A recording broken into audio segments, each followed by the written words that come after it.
Good afternoon. My name is Michael Grice. I'm here with Barry Taylor from Equal for Equality. And today we're going to talk about the 3 consent decrees that affect persons with disabilities. So the first question I have for you, Barry, is what does Equal for Equality do? Sure. Hi, Michael. Great to be here with you.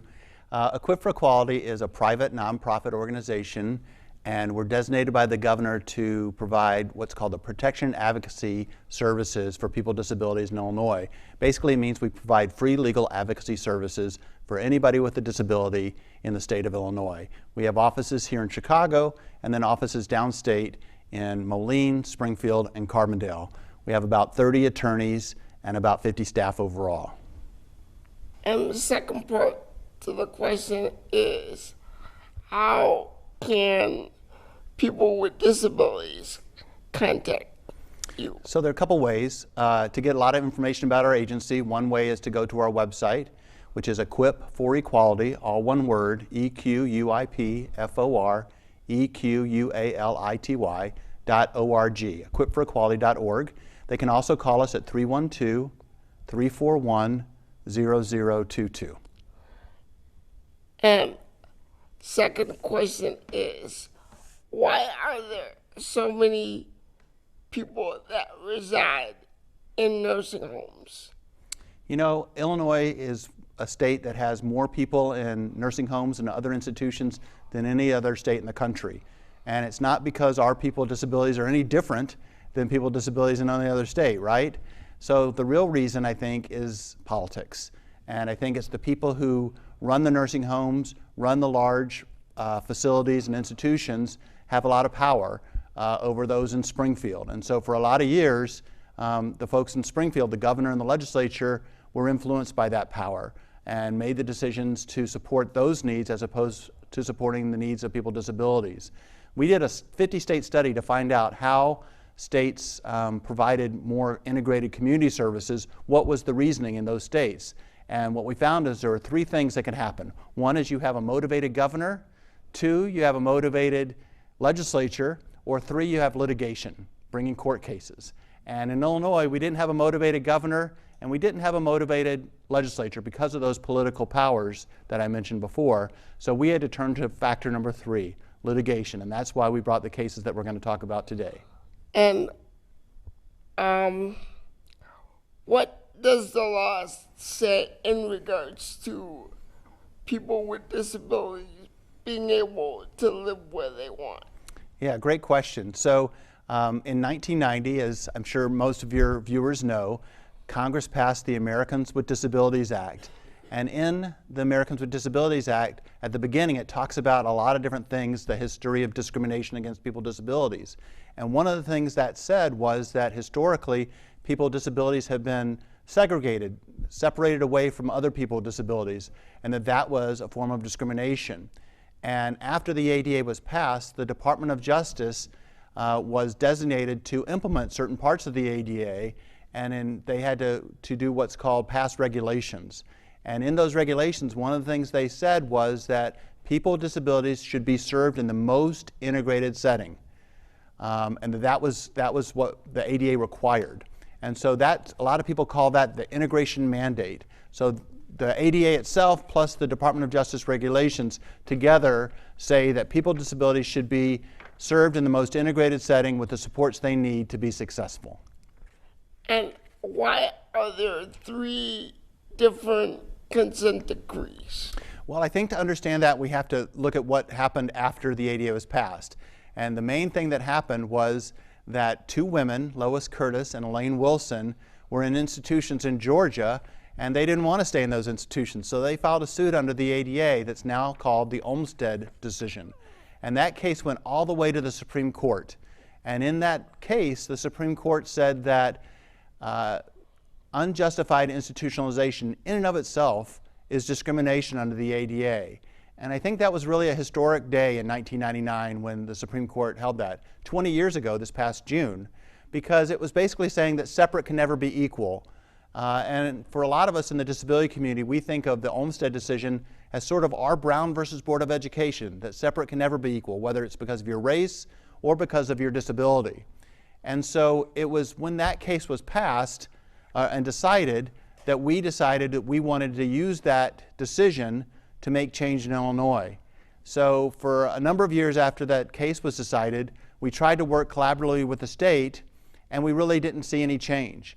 And so on the 5th anniversary of the Olmstead decision in 2004, Equip for Quality, Access Living, ADAPT, a lot of different organizations sent a letter to Governor Blagojevich saying, we want to work with you, we want to make change. And tellingly, we didn't get any response to our letter. So what that told us, Michael, is that the only way we were going to get change in Illinois was to file a lawsuit and force the state to do what it was not willing to do voluntarily. The challenge, though, was we couldn't really bring one lawsuit, and this gets to your question. We had to bring 3 lawsuits because the way the laws work, when you're bringing a class action lawsuit, you have to show commonality among the class members. And because we had people with different types of disabilities located in different settings, we had to bring 3 different cases. Let me briefly tell you about the 3 different cases so people understand, and then we can maybe dive deeper into Colbert. Okay. So the first case we brought was called Ligas, and that was on behalf of people with developmental and intellectual disabilities living in large private facilities across the state. There are about 6,000 people who were living in those facilities at the time we filed in 2005. And we brought that case on behalf of folks both in the institutions and those who are on the waiting list living at home, desperately wanting community services and not wanting to go in the institution. So that case we litigate, and we have reached a settlement, and over 7,500 people have been served under that case and are now receiving community services. The second case we filed is called Williams, and that's on behalf of people with mental illness living in large private facilities called Institutions for Mental Disease, which is a terrible name, but unfortunately that's what the facilities are called. And yeah, I agree with you. And so over 5,000 people lived in those types of facilities when we brought that case also in 2005. Again, fast forward through a lot of litigation, and we reached a settlement, a consent decree, and over 2,500 people have moved out of IMDs and are now living in the community. And then the third case, Colbert, that you mentioned, some people call it Colbert, but it's Colbert, is a case that's brought on behalf of people who are living in traditional nursing homes. And what's interesting about Illinois and really troubling is that in most states, only the elderly are those who are served in nursing homes. But in Illinois, we tend to serve a lot of younger people in nursing homes who have physical disabilities and or mental illness. So our nursing homes look a lot different than those in other states. That's just where we dump a lot of people rather than giving them community services.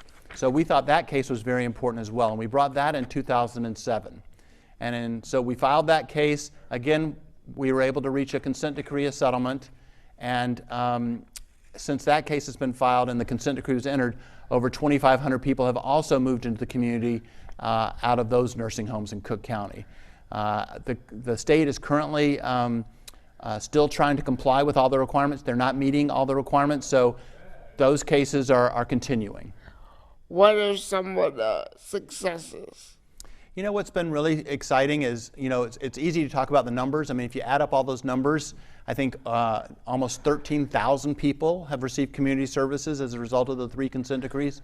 But what I like to focus on sometimes is the fact of the individual stories and the differences it's made in different people's lives. And so I've met with different consent decree class members and heard what a difference their life has made as a result of them moving in the community. So people who maybe didn't have any kind of job or weren't able to address their personal needs at all, now that they're in the community, they're living fully integrated lives. They've got a job, or they are seeing their family more regularly, or they are going to social events, or get to go to the theater. I mean, just the things that people not in institutions take for granted all the time are now living fully integrated lives that they're directing themselves. And to me, those individual stories add up to thousands of individual stories and thousands of successes for people who were stuck in institutions for many, many years. So how does this affect Money Follows the Person? Yeah, so Money Follows the Person is a special federal program that talks about when people move out, that money follows them. And so the state has used money follows the person as part of its efforts to integrate people into the community. And what's good about money follows the person is that it requires people to live in smaller settings. So sometimes Illinois has put people in larger group homes, and money follows the person says that you can't move into an 8-person group home if you want to receive this extra federal money. And so that's been great to have that federal law, a program sort of on top of what we already accomplished through the consent decrees to make sure that people are living in the most integrated setting. So for instance, in the Colbert case, the default of where people are living is what's called permanent supportive housing. And what permanent supportive housing is, basically people living in their own department with the supports they need to be successful. So if people need somebody to come in and provide assistance with some daily living skills, that's provided in their own apartment. They're not living in a large group home. They're living in their own apartment in a neighborhood of their choosing. Okay, what's the next step for these consent decrees? So, what's been interesting is different consent decrees have had different issues. So the Liggis case, the state has met all of its numbers. It's met its quantitative requirements. They've moved thousands of people into the community and provided those services. But what we've seen is a problem with the quality of the services. People aren't getting what they are entitled to. Sometimes they're staying in their home and not going out into the community like they want. And one of the reasons is because the state's not paying the disability service professionals an adequate wage. Minimum wage keeps moving up in Chicago, but the wages for these workers have not kept up. And so it's becoming harder and harder to recruit people and to retain people as a result. So the monitor in that case, we have an independent monitor in all 3 cases, found the state out of compliance, not because they didn't meet the quantitative, but because they didn't meet the qualitative. And so the state is now working and reviewing its whole rate structure to try to make sure that people are getting the services they need because people are being paid what they are entitled to under the consent decree. Now, under Colbert and Williams, we have a different problem. Instead of the issue of, in Liggis they were meeting the numbers requirement, here the state isn't even meeting their numbers requirement. So last year, they were far short in meeting their numbers in Williams and Colbert. And so the monitor has put together with the state a plan to try to increase the number and move things along a lot quicker than they have in the past. One other thing I just wanted to mention is another component that's really clear in Williams, and we're working to have in Colbert as well, is what's called closing the front door. A lot of times people just go into nursing homes and they get stuck, right? Or they have to go into nursing homes in order to get the Colbert or Williams services. What we're saying is, let's evaluate people when they're in the hospital before they go in the nursing home and offer them community services now. So it's called closing the front door. It's also called diversion. And so that's a really important component as well. The other thing I just wanted to mention real briefly is that in the Colbert case, the state said, we want to make sure this isn't going to cost too much money. And so we had a special study done under the consent decree called a cost-neutral plan study. And what that was supposed to show is it cheaper to serve people in the community or more expensive? And what we found was it was significantly cheaper. The state was saving like 1/3 for every class member that moved in the community. So not only is it the right thing to do from a public policy standpoint, but from a fiscal, financial standpoint, it's also the right thing to do. That's a great answer. Appreciate that. Sure. Can you explain the Olmstead Decision? Sure. So as I mentioned before, the Olmstead Decision was based upon the 2 women in Georgia who lived in large public institutions who want to live in the community. And the state said, yeah, you're appropriate for the community, but we don't have any resources for the community right now. You're going to have to stay and wait. And they said, we don't want to wait. And so they went all the way to the Supreme Court. And the reason it's called Olmstead is the name of the defendant in that case, the Attorney General. His name was Tommy Olmstead. And so I've always regretted the fact that it's called Olmstead because that's highlighting the state official as opposed to the real heroes in this case, Lois Curtis and Elaine Wilson. But because they sued under their initials, it didn't quite have the same sound. So LC or EW doesn't sound the same as Olmstead. So we call it the Olmstead Decision. But for me, it's sort of giving credit to the wrong person or recognition of the wrong person.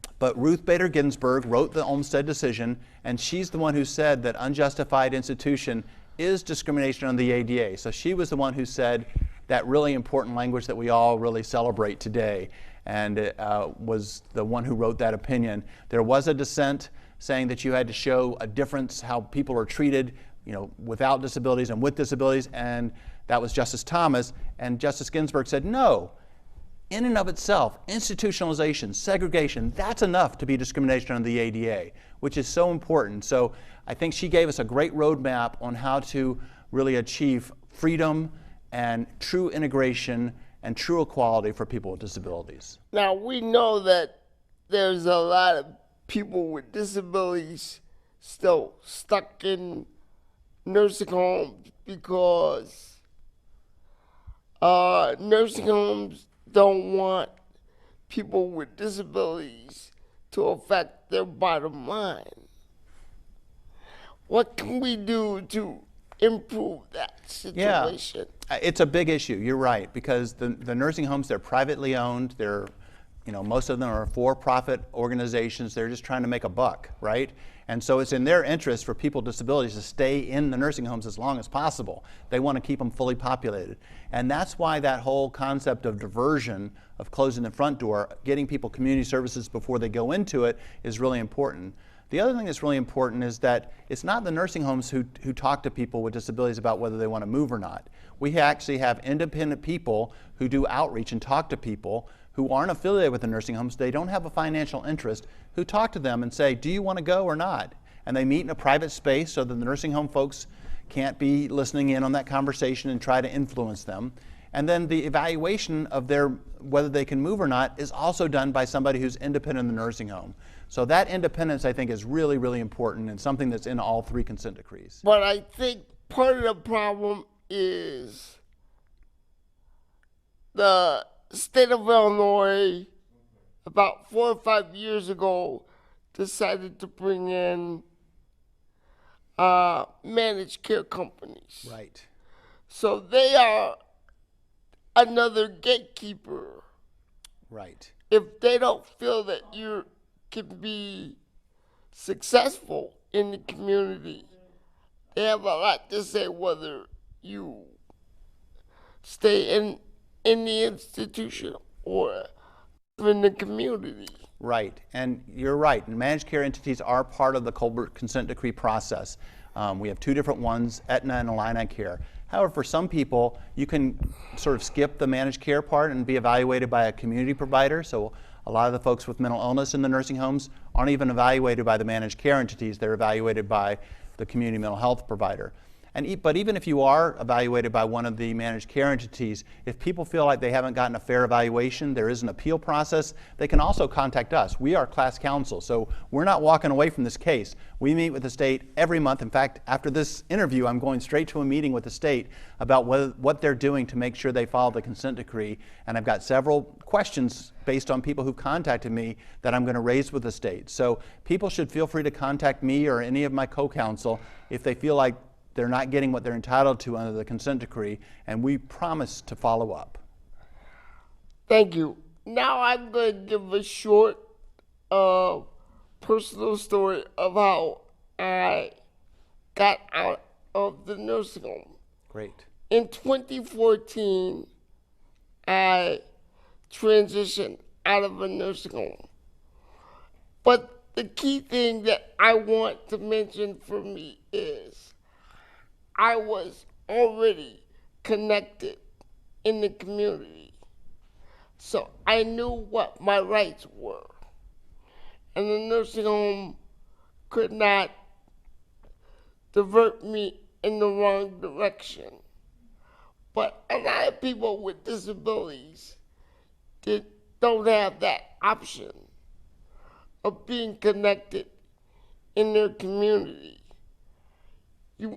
If you're connected and have the right support system behind you, it makes it a lot easier to transition. I've been in the community for almost 6 years now. Great. And I continue to advocate for people with disabilities to live in the most integrated setting of their choice. So, Barry, I'd like to thank you very much for this valuable information, and we look forward to working with you and your staff at Equip for Equality. Thanks, Michael. It's a pleasure to be here, and you're a great example of really a success story under these consent decrees of people who clearly can live in the community, be successful. You're interviewing me for a TV show. No reason for you to be in a nursing home, no reason for thousands of others either. So keep up the great work. Thank you.